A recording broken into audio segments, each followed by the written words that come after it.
Okay, so we decided that we are going to do a YouTube video now once a month, and we're going to tell you about what we read the previous month. Yeah, so November. This is November Reads. November Reads. Yeah. It's a recap. Just figured we like to talk We do. sometimes, so this And is it's hard to post in 10 minutes. So you get us on YouTube now. Sorry. This is what you get. Yes. You want to start with Yeah. your first one? Okay, so my first one, which was very fall-esque, was Drawn Together by Juliana Smith, who we are actually going to be interviewing in the new year. Do you have that one? I do, right here. Oh. So Juliana Smith, Drawn Together, loved this book. So, so good. I loved everything about it. I gave it 4.5 stars. It was just so good. I did not read this book, and I read it in October. Yeah. Loved so much. Definitely recommend. I'm so excited to interview her and talk to I her am too. about Because she has some fun stuff coming up. yeah, she has a new book coming out too. Yes. I'm excited about that. I read another book by Emma St. Clair, As You Ice It. It's the 7th book in the Appies hockey. Okay. She writes non-spicy hockey books. End up loving every single one. And this one is like they met whenever he was out of town, and they thought it was going to be like this quick fling, but she's a single mom. And when things started to get serious, they both kind of like bolted, and she ghosted him because she's scared of commitment. But then her job moves her to a new location, and where else would they move her to other than where the Appies play? And her son just so happens to want to take hockey lessons. Who's the hockey coach? Cole. Cole is the hockey coach. And they just fall. It's just like a cutesy little hockey romance. Sometimes you need cutesy hockey after like a Stephanie Hart. Right. No, Sometimes you need cutesy hockey. I love hers. And like she writes no spice, but you don't need it. She writes all the chin. Right, right. It's a good time. It's done really well. It's a good time. So then I read A Cross Country Christmas, which you're just starting, with Lauren and Will.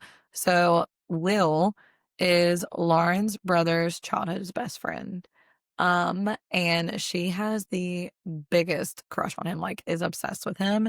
Something happens when they're in college and she ends up hating him, which is part of like the telling of the story. And then they end up having to go on a cross-country trip because her brother is about to have a kid and she doesn't like flying. So her only option is riding in a car with Will. And they drive from like California to the Midwest. And he has this like alternative motive for the trip and is like doing all these things, and she's so annoyed with him, but it's so good. It's so good. I love it. Forced proximity. Yes. Here for it. Okay, I read Kingdom of Briars and Roses, which she will tell you all about, because guess who remembers nothing? Oh, it's very Sleeping Beauty-esque. Her entire kingdom is under a spell after this woman who is like, I can't remember her name, but she was like the villain. And she comes in and she tries to kill them. You know who I pictured with her? Who? The girl from Maleficent or something. Maleficent. Like her. Yeah. That's her. Like, that's what duh. It's Sleeping Beauty. Oh my gosh. Yes. Struggle. Okay, why that never dawned on me that that's who that was, I don't know. You're welcome. I remember nothing, but at least I remembered something that contributed. That's literally Maleficent. She tries to kill them, and then everyone falls under the sleeping curse. She does not. She's the only one awake, and then these guardians that were in her land, and there is a backstory with those people, and like her actual identity comes to light, and then the MMC, who we got like this much of him, was so good. Like, yeah, I liked him. I remember a little bit of the story, but you'll see why my brain is mush after this month once we start getting more into these books. Because yeah. That's one of the books that like has stuck with me, and I loved it. It was an easy read too, so it like was a toe dip into fantasy. It took me a minute to get into it, but once I got into it, I was like, wow. And it left on a cliffhanger. Like the second book comes out in February, and we have no idea what's happening, so we're excited. I read. I'll go next. This one. The Housemaid's Secret, which is Housemaid number 2. There's a lot of books in this series. Yeah. Are they all about the same people? So the first book, I had just got into the Housemaid because of the movie coming out, obviously. Right. So I read The Housemaid, and then I wanted to read The Housemaid's Secret. This one is about Millie, and it's like a couple years later. Because I saw it targeted, and it was like the housemaid's wedding. I think that's like a little novella. Okay. But basically, this is like 5 years later. Okay. Post what I'm what getting you're reading into. now. Okay. And I will tell you more once you finish the book. Okay. Yeah. We both read Mate because that was our book club pick. Go watch our podcast about that. I'm not going to say much other than she was in heat for 3 chapters. We did come to the conclusion that it's very Jacob and Renesmee. Yes. So if you want a Jacob and Renesmee fanfic, that's literally what it is. And you can see our like OMG moment. I, for one, have never wanted a Jacob and Renesmee fanfic. So that part always bothered me. Like a lot. You have fun with that. Go read Mate. I'm so happy that tickles your pickle, but it does not tickle mine. Not my cup of tea. No. Not my cup of tea. Also, my book club or book of the month pick was An Academic Affair by Jodi McAllister. I loved this book. I didn't read the physical copy. I listened to the audiobook. Oh. What? It actually gives you the footnotes of like. Okay. I feel like I just missed out on a lot. So I should read it. Maybe. Yeah, that's fun. It's set in Australia. I loved every bit of this. It's academia, like college.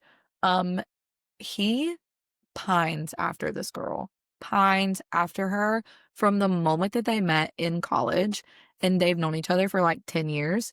And then they have been enemies, or she thought they were enemies the entire time. He has been obsessed with her this entire time, like in a good way. You know what that's giving? What? Deep End by Ali Hazelwood. Is it? Yeah. I have not read that. That's what it's but they have to get married. It's a marriage of convenience to get a partner job. Okay, so wait, they're older? They're much older. Okay. They're like in their 30s at this point.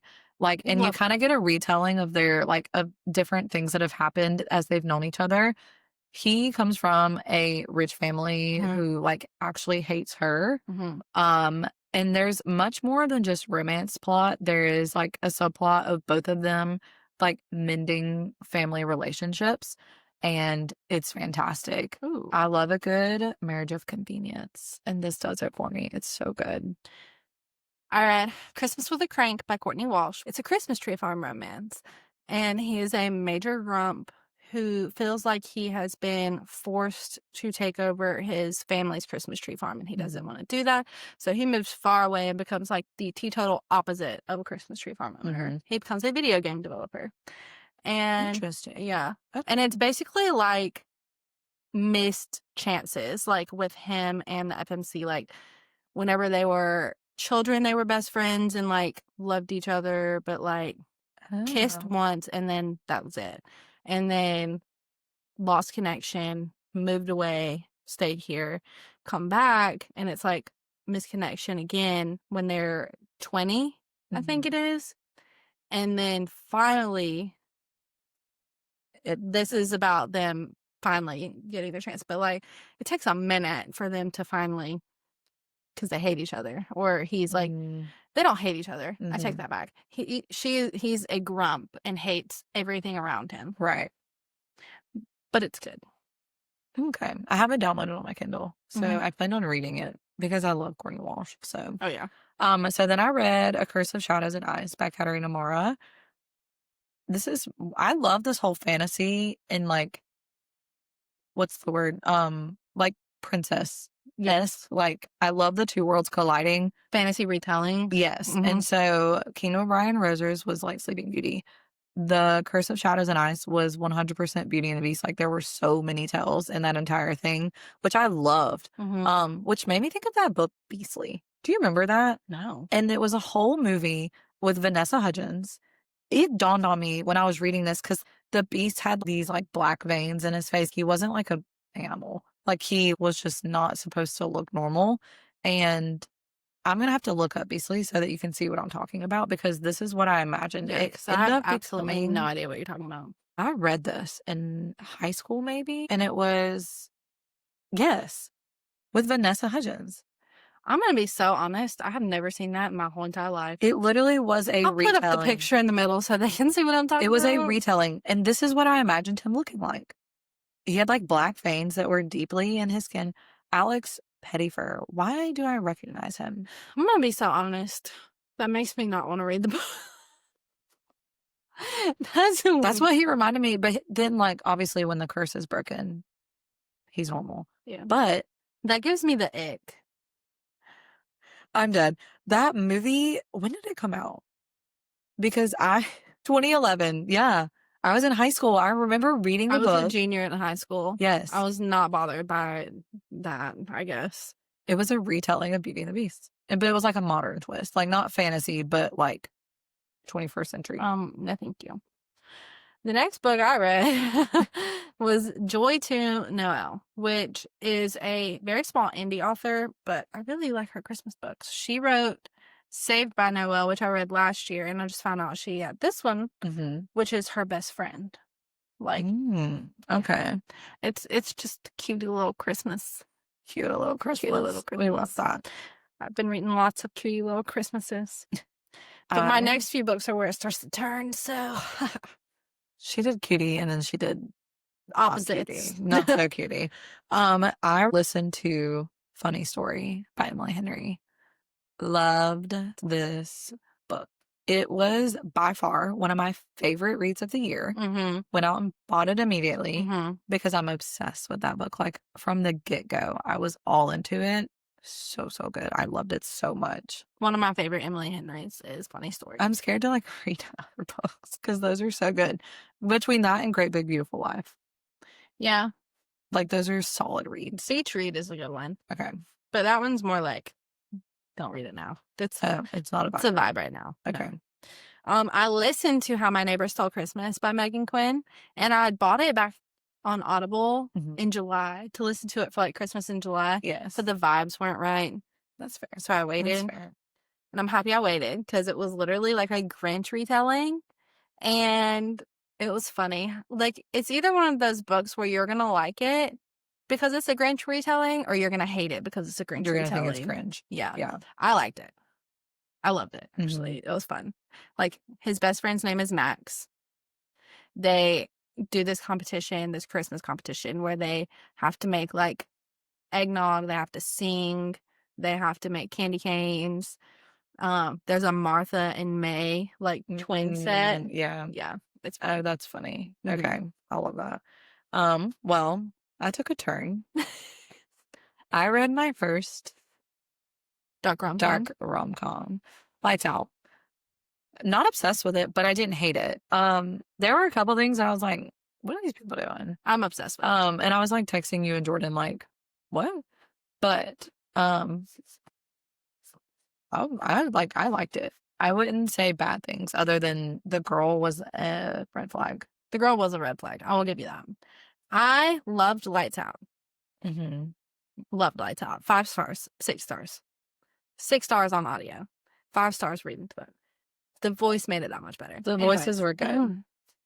So I saw this book right here. He sees you when you're sleeping. Is it not giving Christmas Lights Out? It is. Okay. It was not. It was not. It was not. It was not. This guy was a creep.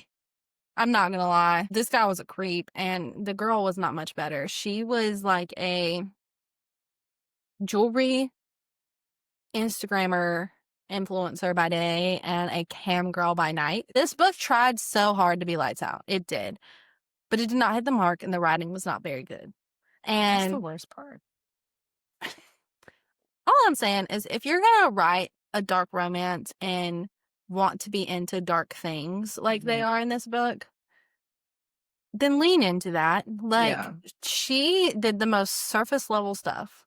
Like, okay, we're gonna get a little cringe for a second. She was into like BDSM, wanted to be like choked, tied up, spanked, all of that stuff. Like, she wanted to be what I would think the modern day 50 Shades of Grey. You know what I mean? Yep. No, 50 Shades of Grey did better than this. Like, Oh. literally, all he did was spank her one time. That's it. And I'm like, Oh. if you're gonna, like, give me some more 50 Shades of Grey if that's how you're Yeah. gonna lean into it. But, like, no, it was very not great. I don't know. Mm. It was not great. That's all I'm gonna say. I took one for the team. That's all I'm saying. There you go. So unfortunate. So Yeah. unfortunate. My last book of the month, which I'm so glad I ended with this book, was The Most Wonderful Crime of the Year by Allie Carter. We're reading this for our Mhm. physical book club that we do. Obsessed with this book. Did you finish it? I'm currently, like, 65% through. It's giving Mhm. like holiday clue. It's giving cozy Christmas murder mystery. Yes. And the MMC and the FMC have been like arch nemesis for Yes. the longest Or time. so she thought. Or so she Or so thought. she thought. And they're both authors. They get invited to this big author's house at Mhm. Christmas and she disappears. Mhm. And so And they're trying so, to, like, figure out who did it. yes, it's literally Clue at Christmas and it Mhm. is so good. I love the MMC, Ethan, so much. Like, Okay, so but much. I'm listening to the audio, and now that I've sent you that TikTok, the It's Me Jessica, Yeah. that's all I hear when he tries to do the girl's voice, and I should have not opened that TikTok until I got done with this audio, because every time he tries to do the girl's voice, all I hear is, "It's me, Jessica." And I'm like, it's kind of taken away. Oh, I skipped a book, though, on accident. oh no. I read Gingerbread Bakery, which is this book. The 87th book. The Like, 87th book in the Dream Harbor series. Laura Gilmore, girl, you do you. I want a visual of this town when it's done, you know? I loved this one, though. This one was my favorite Really? so far Out of all of them? out of all of them, because I saw this coming, again, from the beginning. It's Okay. Annie and Mac, who you have met. Yeah. He is like a bar owner, and she owns a gingerbread bakery. I love that. Which I love. And he has been, like, her biggest supporter since the beginning, but something happened when they were younger, and then he dipped, and so she hates him. Mm. Will not give him a second chance Yeah. until she does. Yeah, it's cute. I love that. I want him. My next one is the Christmas Tree Farm, so I'm making my way through it. Yeah, the Christmas Tree Farm's And cute, too. that's coming up on Hoopla for me. So That one's a cute one.